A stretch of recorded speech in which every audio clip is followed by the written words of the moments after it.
Hello everyone, welcome to C S crux. आज का हमारा टॉपिक है प्रोजेक्ट प्लानिंग एंड मैनेजमेंट।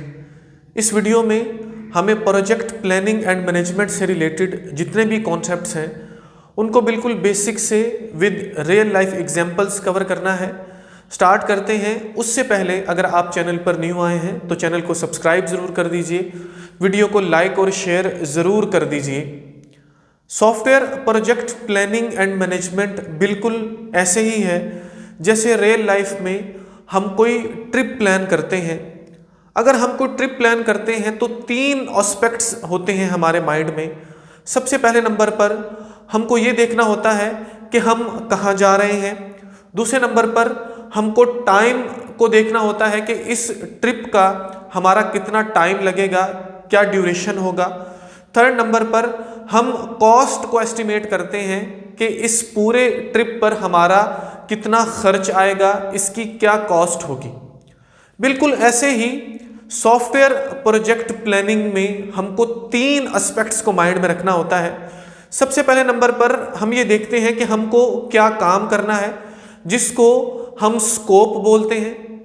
दूसरे नंबर पर हमको टाइम को एस्टिमेट करना होता है। तीसरे नंबर पर हमको कॉस्ट को एस्टिमेट करना होता है हमारे सॉफ्टवेयर प्रोजेक्ट प्लानिंग और मैनेजमेंट में। तो ये तीन एस्पेक्ट्स हैं। First is scope, second is time and third is cost. तो ये तीनों आपने अपने माइंड में रखना है। अब बेसिकली ऐसा है कि जो software project planning and management है उसके 5 फेजेस हैं जो मैंने यहाँ पर लिखे हुए हैं। सबसे पहला फेज है इनिशिएशन, सेकंड है प्लानिंग, थर्ड है एग्जीक्यूशन, फोर्थ है परफॉर्मेंस एंड मॉनिटरिंग और 5 है प्रोजेक्ट क्लोजर। अब इन पांचों के पांचों फेजेस को मैं आपको थोड़ा सा इसको एक्सप्लेन करता हूँ रियल लाइफ एग्जांपल से भी, सॉफ्टवेयर के पॉइंट ऑफ व्यू से भी।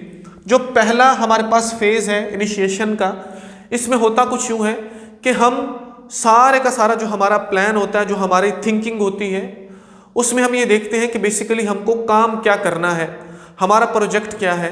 अगर रियल लाइफ का एक एग्जांपल हम साथ लेकर चलें, फॉर एग्जांपल एक 5 मरले का प्लॉट है और हमको वहाँ पर डबल स्टोरी 3 मकान बनाने हैं, मतलब 3 नीचे 3 ऊपर।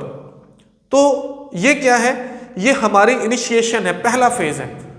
हम ये देखते हैं कि अगर हमको ये काम करना है, डबल स्टोरी जो मकान है वो बनाने हैं, तो इस पर कितना खर्च आएगा। खर्च था फॉर एग्जांपल हमने एस्टिमेट कर लिया कि हम 80 लाख रुपए में ये बनाएंगे। और इसी तरह से अगर हम ड्यूरेशन की बात करें तो हम ये तय करते हैं कि हम इसको 1 साल में 12 महीनों में कंप्लीट करेंगे। ये था हमारा पहला फेज। उसके बाद हम उसकी प्लानिंग करते हैं। प्लानिंग में हम बेसिकली जो भी चीज़ें हमको चाहिए होती हैं वो सारी की सारी चीज़ें हम देखते हैं कि हम कहाँ से ख़रीदेंगे। फॉर एग्जांपल अगर हम उसी मकान वाले एग्जांपल को लेकर चलें तो ब्रिक्स कहाँ से लेंगे, कितनी ब्रिक्स होंगी, कितने इसके ऊपर जो हमारे पास सीमेंट के बैग्स लगेंगे, वो सारी की सारी कहानी जो हम यहाँ पर प्लान करते हैं। ठीक है जी, इस प्लानिंग वाले फेज़ में अगर हम सॉफ्टवेयर की एग्जांपल लें तो अगर हम कोई सॉफ्टवेयर डेवलप कर रहे हैं तो कौन से डेवलपर्स जो हैं इस पर काम करेंगे और हम किन टेक्नोलॉजीज़ को यूज़ करेंगे, प्रोग्रामिंग लैंग्वेजेस क्या होंगी, ये सारी की सारी कहानी जो है ये प्लानिंग में होती है।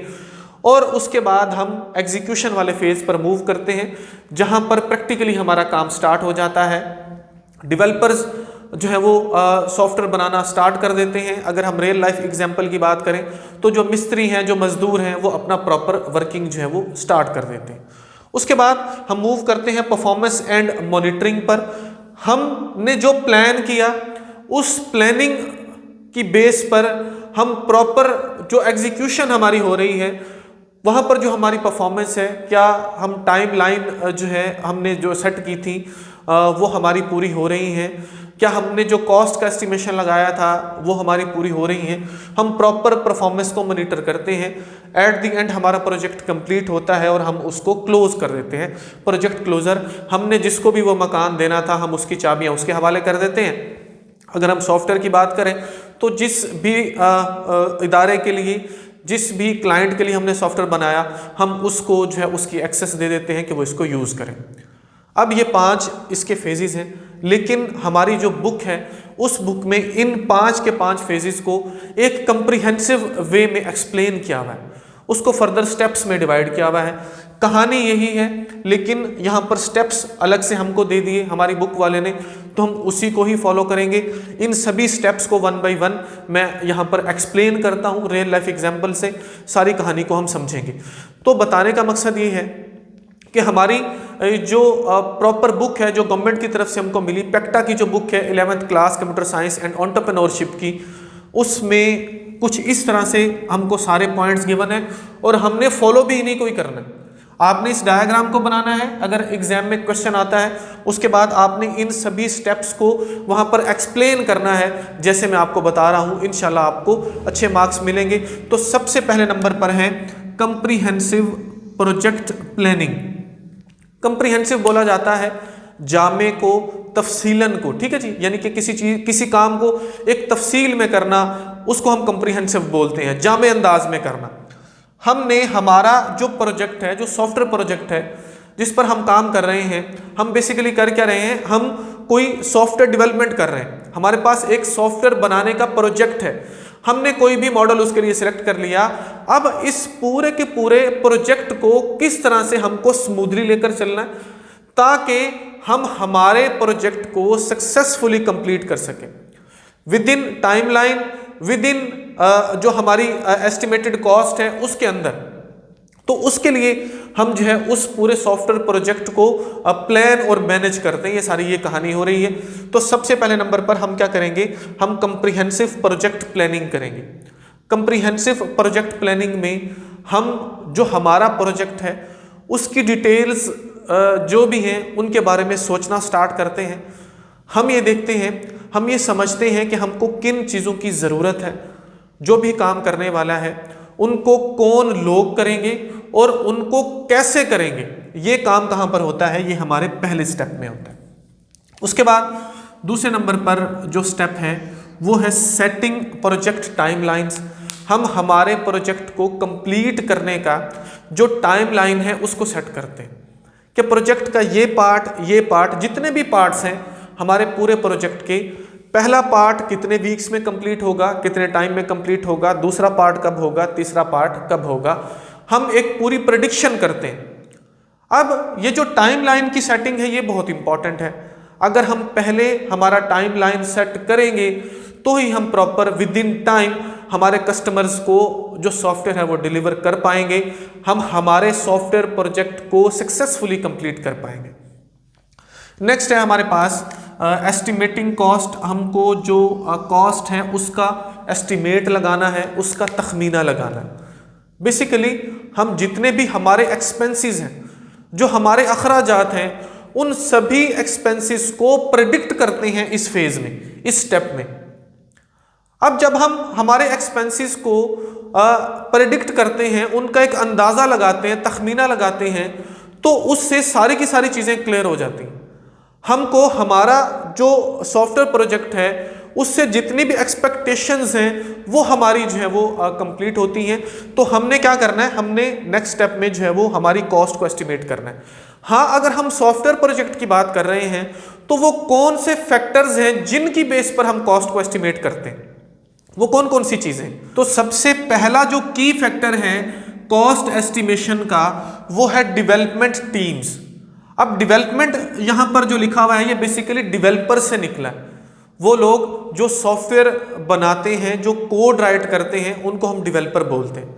वो कहता है कि हमारी जो कॉस्ट की एस्टिमेशन है वो डिपेंड करती है पहले नंबर पर जो डेवलपर की टीम्स हैं उन पर। वो किस तरह से, वो ऐसे कि वो लोग जो कोड को राइट करते हैं, जो डेवलपर्स हैं, कुछ ऐसे डेवलपर्स हो सकते हैं जो सीनियर हैं, कुछ ऐसे डेवलपर हो सकते हैं जो न्यू हैं, ऐसे डेवलपर हो सकते हैं जो जिनकी जो स्किल्स हैं, जिनकी जो एक्सपर्टीज़ हैं वो बहुत ज़्यादा है, और कुछ ऐसे डेवलपर्स हो सकते हैं जिनकी एक्सपर्टीज़ कम है।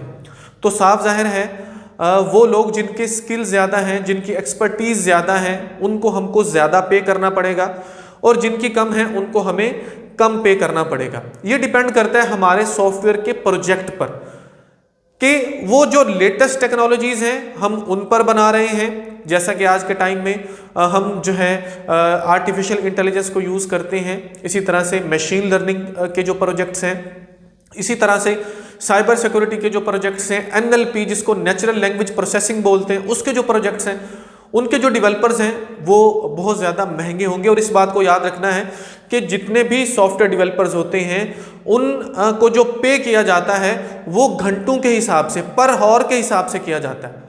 और जो एडवांस लैंग्वेजेस आज के टाइम में यूज़ हो रही हैं, जैसा कि रस्ट है, जैसा कि पाइथन है, जैसा कि हमारे पास जो है गो लैंग्वेज है, इसी तरह से जो लेटेस्ट लैंग्वेजेस आज के टाइम में चल रही हैं जिनमें सॉलिडिटी लैंग्वेज है, उसको डेवलप करने वाले जो डेवलपर्स हैं वो तकरीबन $100 से $400 पर आवर तक चार्ज करते हैं। तो ये चीज़ें डिपेंड करती हैं। पहला इसका की फैक्टर, दूसरे नंबर पर टेक्नोलॉजी स्टैक, कि हम कौन सी टेक्नोलॉजी यूज़ कर रहे हैं, किस टेक्नोलॉजी पर बेस्ड हमारा प्रोजेक्ट है, कौन सी प्रोग्रामिंग लैंग्वेज हम यूज़ कर रहे हैं। अगर हम रस्ट को यूज़ कर रहे हैं, पाइथन को यूज़ कर रहे हैं, गो लैंग्वेज यूज़ कर रहे हैं, सॉलिडिटी यूज़ कर रहे हैं, तो उसके डेवलपर्स ऑटोमेटिकली महंगे होंगे। टेक्नोलॉजी अगर एडवांस हम यूज़ कर रहे हैं, EVM टाइप टेक्नोलॉजीज यूज़ कर रहे हैं, तो ऑटोमेटिकली उसके जो कॉस्ट है वो महंगी होगी। तो हमने इस बेस पर हमारी कॉस्ट को एस्टिमेट करना है। नेक्स्ट है जी प्रोजेक्ट ड्यूरेशन।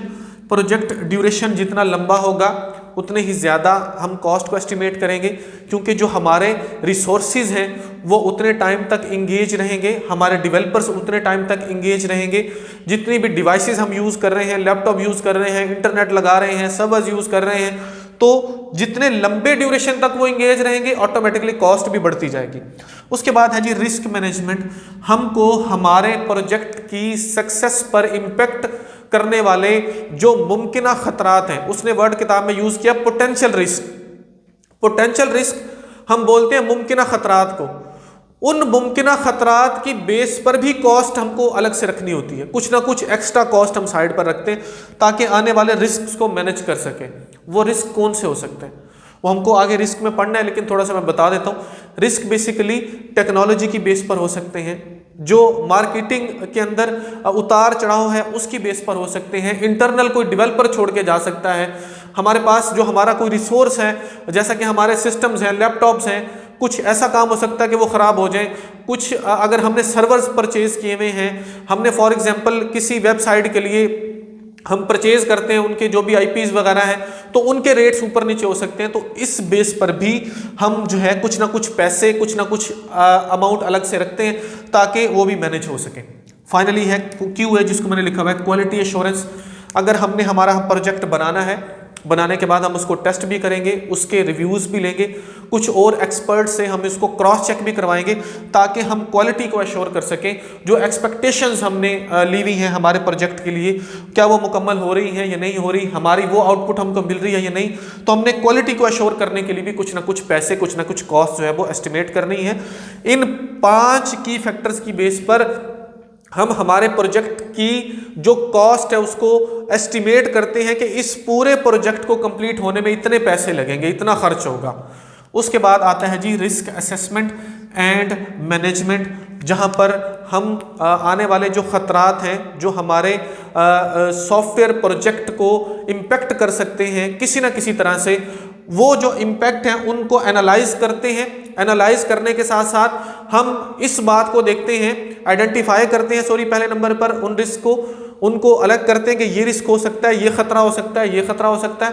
फिर हम ये डिसाइड करते हैं कि वो कितना असरअंदाज हो सकता है, किस हद तक असरअंदाज हो सकता है, जिसको हम एनालाइज करना बोल रहे हैं। और फाइनली हम कुछ स्ट्रेटजीज बनाते हैं ताकि उसका जो असर है उसको ख़त्म किया जा सके या रिस्क को ही हम अवॉइड करें, उनको किसी ना किसी तरह से ख़त्म करें। तो ये है हमारे पास नेक्स्ट फेज़ या नेक्स्ट स्टेप, जो कि है 4th स्टेप। सबसे पहले हम जो रिस्क हैं उनको आइडेंटिफाई करेंगे कि कौन कौन से रिस्क हैं, कौन से पोटेंशियल रिस्क हैं। मैंने पहले बताया कि वो इंटरनल रिस्क हो सकते हैं, मीन्स हमारी कंपनी के अंदर के जो लोग हैं उन पर बेस कर रहे हो सकते हैं, हमारे जो रिसोर्सेज हैं उनकी प्रॉब्लम हो सकती है। कुछ एक्सटर्नल रिस्क हो सकते हैं जैसे कि मार्केटिंग का उतार चढ़ाव हो सकता है, नंबर ऑफ रिस्क हो सकते हैं, टेक्नोलॉजी की बेस पर हो सकते हैं। तो कोई टेक्नोलॉजी चेंज हो रही है, हम फॉर एग्जांपल हमारा प्रोजेक्ट 6 माह का है, इसी दौरान एक नई टेक्नोलॉजी आ गई, कस्टमर ये चाहता है कि ये तो अब बात पुरानी हो गई, अब मुझको उस पर मूव करना है, तो ये प्रॉब्लम्स हमारी क्रिएट हो सकती हैं। तो उनको हम आइडेंटिफाई करते हैं। उसके बाद हम उनको एनालाइज करते हैं कि ये रिस्क किस हद तक हमारी जो प्रोजेक्ट की सक्सेस है उसके ऊपर असरअंदाज हो सकता है।